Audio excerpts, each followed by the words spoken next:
Hello, friends. Let me take a sip. Y'all, the mug. The mug. The mug.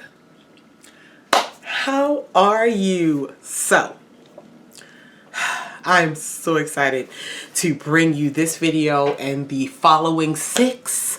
Welcome to my makeup collection organizational week. That's right. This is going to be an entire week. This being the first video that's going to kick it off.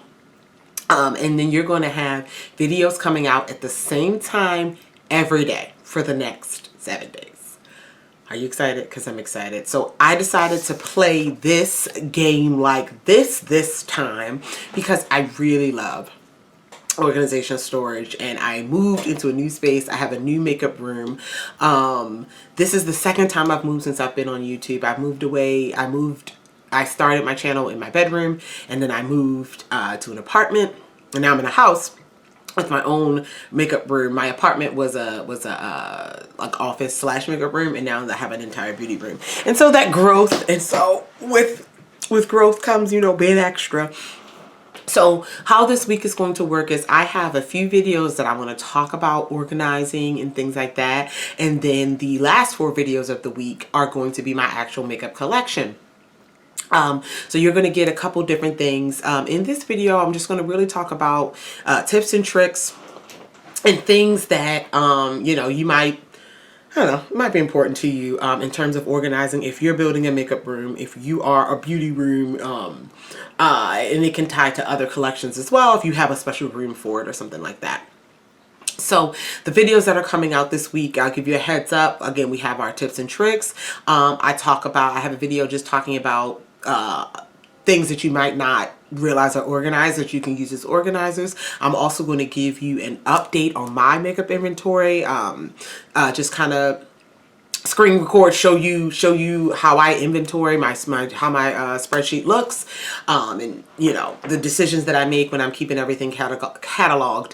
And then the last 4 videos again will be my makeup collection, where the first video is going to give you an overview of this room. I actually talk for a little bit just about my history, who I am, and my relationship with makeup, my relationship with YouTube, my relationship with organizing and things like that. And so that's going to be there. And then then you have a video dedicated to lips, video dedicated to eyes, video dedicated to face.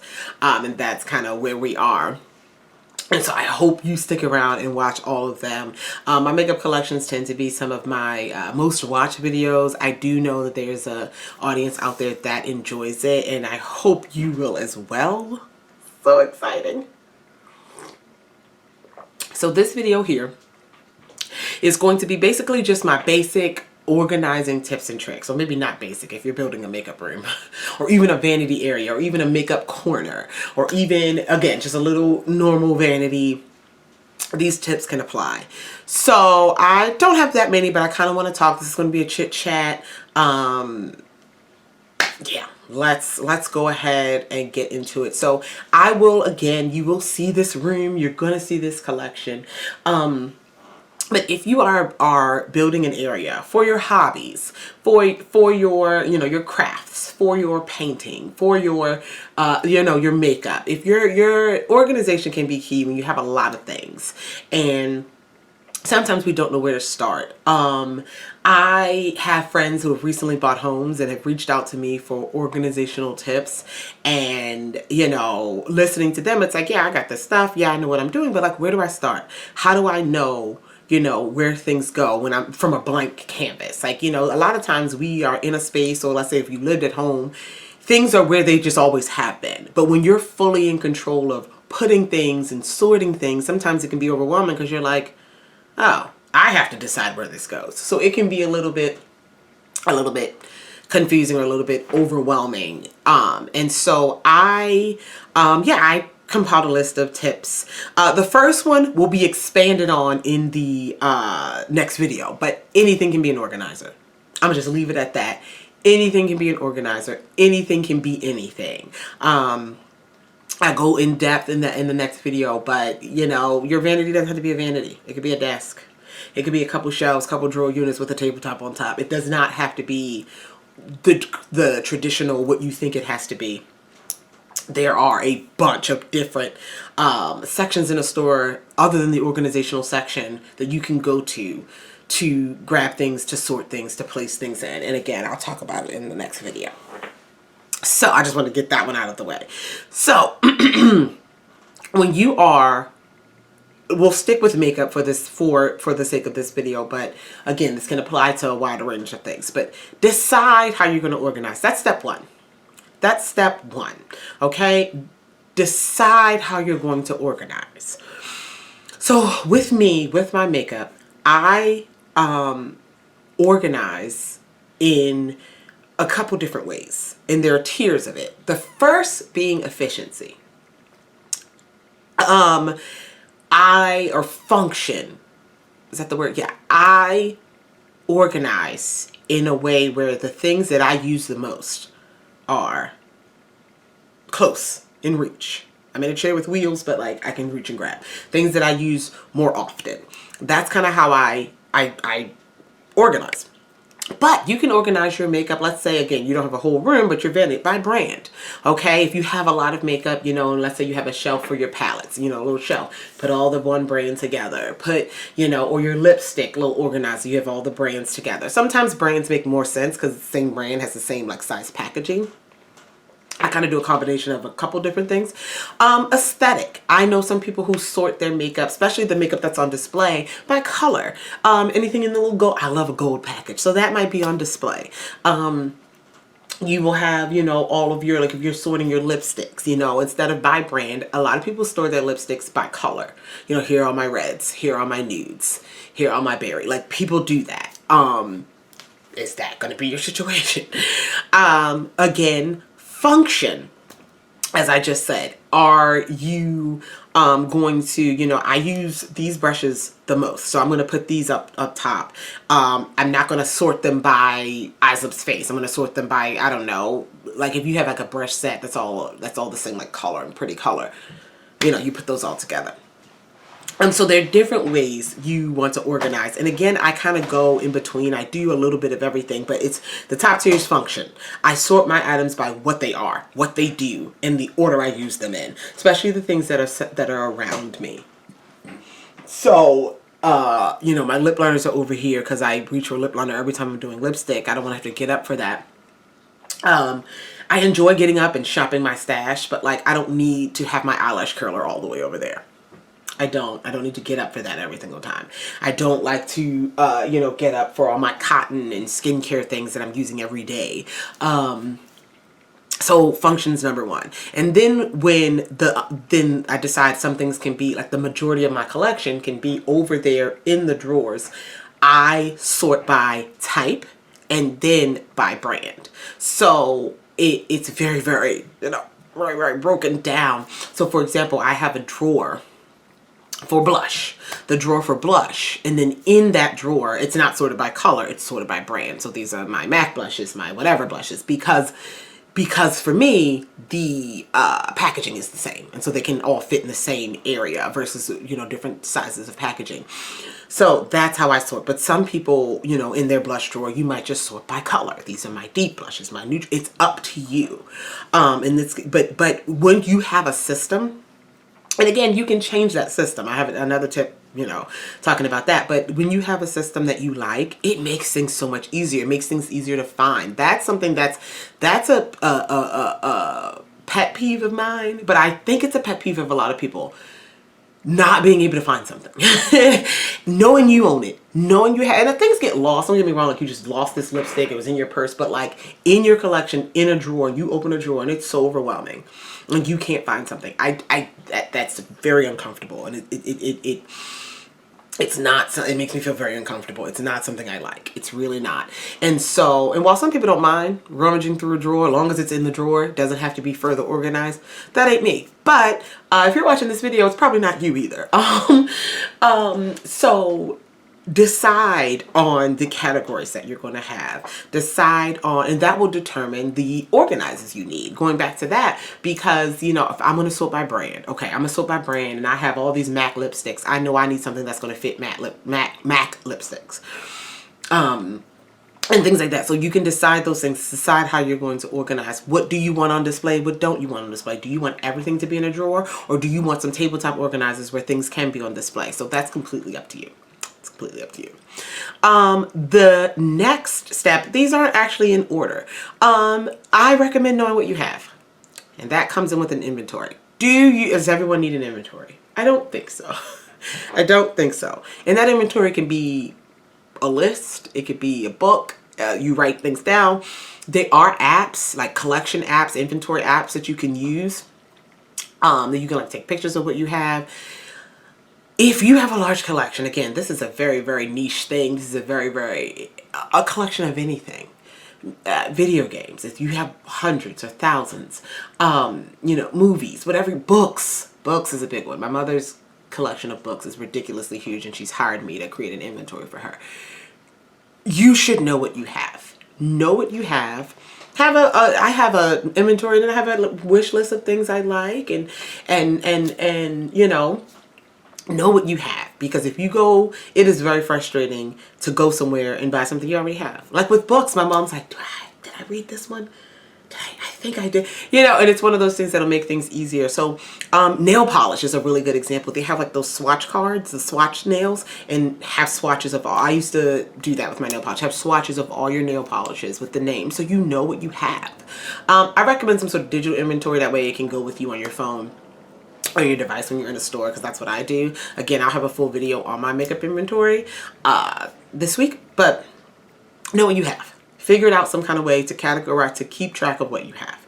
I've seen other digital inventories of makeup where, the categories vary. How you decide to track it is up to you. If you just want brand names and shades and what it is, that's fine. Some people add price to theirs. I add price to mine. Some people add what day they opened it. Expiration. That's up to you. But have some sort of system where you know what you have, because it'll make your life a lot easier. Okay? Just saying. All right, the next one, and this is something that people, I think, look over, and I think they look it over in a lot of things. Allow room for growth. Okay, let me just pause here. This is a maximalist channel. Okay, let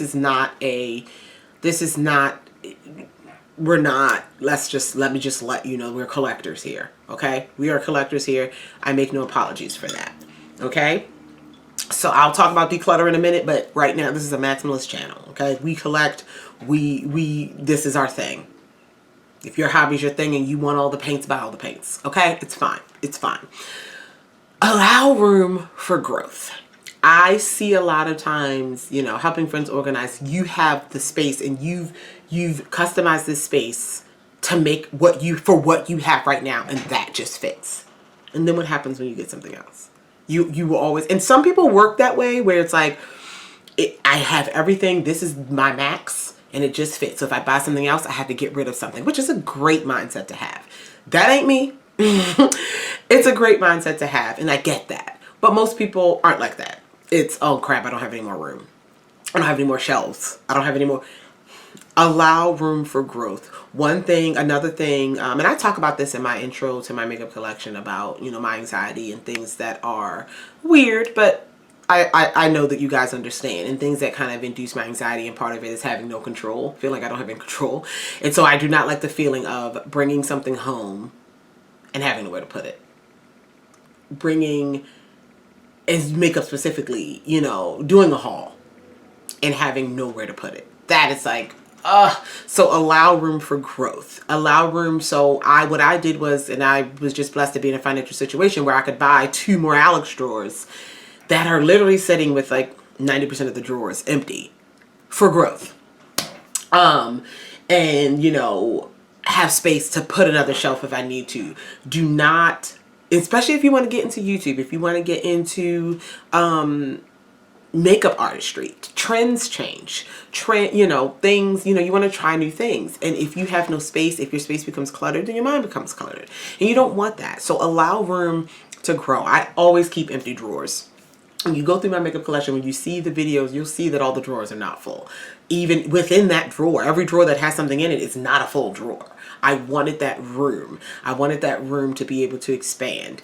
And so allow that and give yourself that room to breathe. So, and it's one of those things where it's like, granted, you don't have to just buy. I'm not saying that you have to, but you get gifts. You don't have to buy anything. Or you decide to, DIY something, and you don't have any space for it. So allow room to grow. You might do, you build up your makeup room, build up your beauty space, and you got it, and everything fits, and you don't do shopping a lot. But then you get tickets to IMAX. Then you get tickets to do some shopping. One time a year. You get a bunch of makeup for Christmas because everyone knows you're into it. Where are you gonna put it? Allow room for growth. Try not to pack your space and have it completely full all the time. Now, with that being said, let's say you already have it set up. You're past the setup stage and you have everything, but now you're like, I don't have any space. I can't grow. This is all I'm working with. Decluttering is excellent. It's healthy and you should do it. Makeup expires.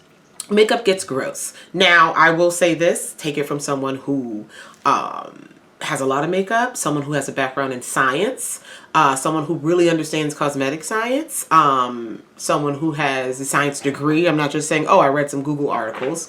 Someone okay. Expiration dates are necessary, legally.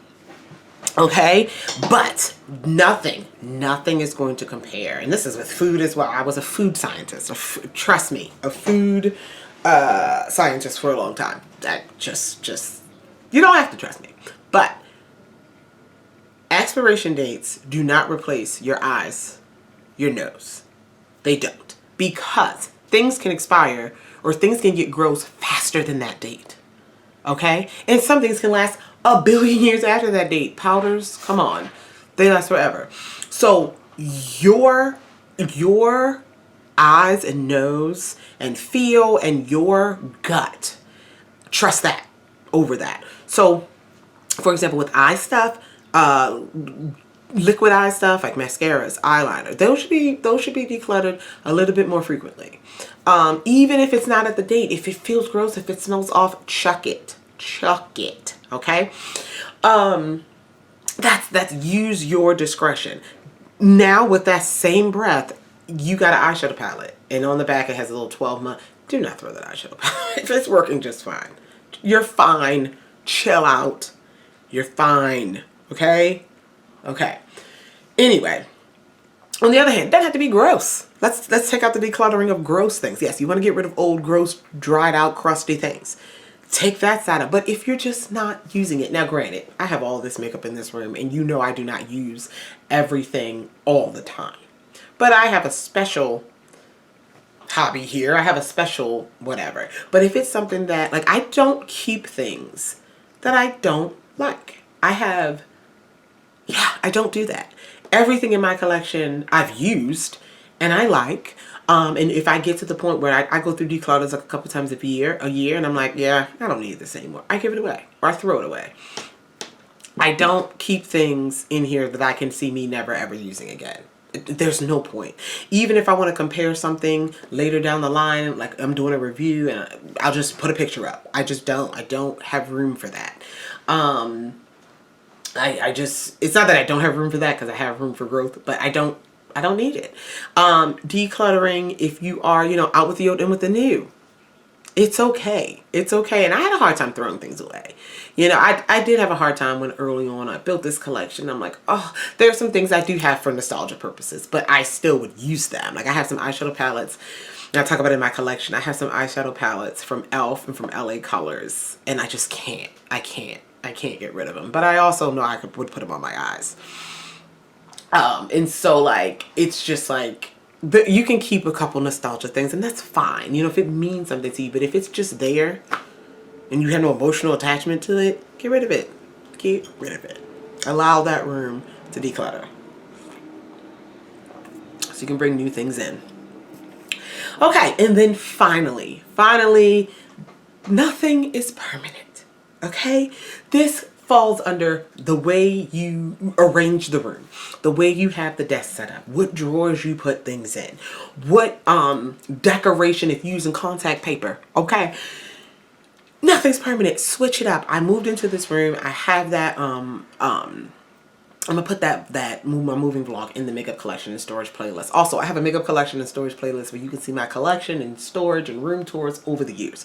I'll make sure I link that in every video.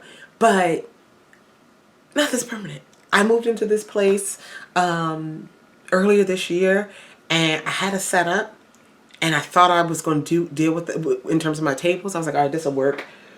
And then you know what? I moved it. Because I like this setup better. Nothing is permanent. You can rearrange. Let's say you have your drawer set up and all the stuff's in the drawer and you realize I really don't go in this drawer. Put that at the bottom. Okay? You can rearrange. Nothing is permanent. Okay? Switch it up. Change it up within the confines of your space. If you're a renter, you know, find those renter friendly things that you can use to, you know, that you can do. That's, you know, that you get your security deposit back. Okay? You know, if it's your home and you're like, you know what, this ain't, you know, there's just so many things I could think of, you know, utilize vertical space, you know, literally lighting, change things around, you know, you were by the window, you thought that would be better. Maybe you need to be in this corner. Maybe you need to, nothing is permanent. Don't feel like what you first did is what you're stuck with, because most of the time you're not. Okay. So yeah, those are my, I think go back to my paper. Yeah, those are my basic, you know, organizing tips and tricks for a room, for an area where you're doing a hobby. And in this case, it's makeup. So we're kicking off this makeup collection week, an organizational week with these videos. And I really hope you stick around for the entire week because again, the end of the week will be the actual collection. And I'm very excited to present it to you. So I thank you all so much and get ready. Bye.